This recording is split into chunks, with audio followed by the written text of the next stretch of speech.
আজকের ভিডিওতে জানবেন ফেনারিন 120 কি কাজে লাগে, কিভাবে খেতে হয়, এর পার্শ্ব প্রতিক্রিয়া কি এবং কারা সতর্ক থাকবেন। ফেনারিন 120 মূলত অ্যালার্জির সমস্যার জন্য ব্যবহার করা হয়, যেমন বারবার হাঁচি হওয়া, নাক দিয়ে পানি পড়া, চোখ চুলকানো বা চোখ দিয়ে পানি পড়া, ত্বকে চুলকানি, অ্যালার্জির কারণে লাল লাল ফুসকুড়ি ওঠা। এই ঔষধ শরীরের অ্যালার্জির প্রতিক্রিয়া কমাতে অনেক সাহায্য করে থাকে, ফলে এসব উপসর্গ অনেকটাই কমে যায়। সাধারণত বড়দের জন্য দিনে একটি ট্যাবলেট খাওয়া উচিত, তবে ডাক্তারের পরামর্শ অনুযায়ী ডোজ ভিন্ন হতে পারে। ফেনারিন 120 খাবারের আগে বা পরে খাওয়া যায়। 1 গ্লাস পানি দিয়ে ট্যাবলেটটি গিলে খেতে হবে। এবার আসি পার্শ্ব প্রতিক্রিয়ায়। সবার ক্ষেত্রে না হলেও কিছু কিছু মানুষের ক্ষেত্রে পার্শ্ব প্রতিক্রিয়া দেখা যেতে পারে, যেমন মাথা ব্যথা, মাথা ঘোরা, হালকা ঘুম ঘুম ভাব আসা, বমি বমি লাগা। যদি শ্বাস নিতে কষ্ট হয়, শরীর ফুলে যায়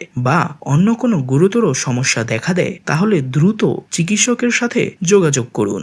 গর্ভবতী নারী, বুকের দুধ খাওয়ানো মা বা কিডনির সমস্যায় ভুগছেন এমন ব্যক্তিদের এই ঔষধ খাওয়ার আগে অবশ্যই ডাক্তারের পরামর্শ নেওয়া উচিত। সর্বশেষে মনে রাখবেন, ফেনারিন 120 অ্যালার্জির উপসর্গ কমাতে সাহায্য করে। ভিডিওটি ভালো লাগলে আমার ইউটিউব চ্যানেলটিকে সাবস্ক্রাইব করে পাশে থাকা বেল আইকনটি বাজিয়ে দিন।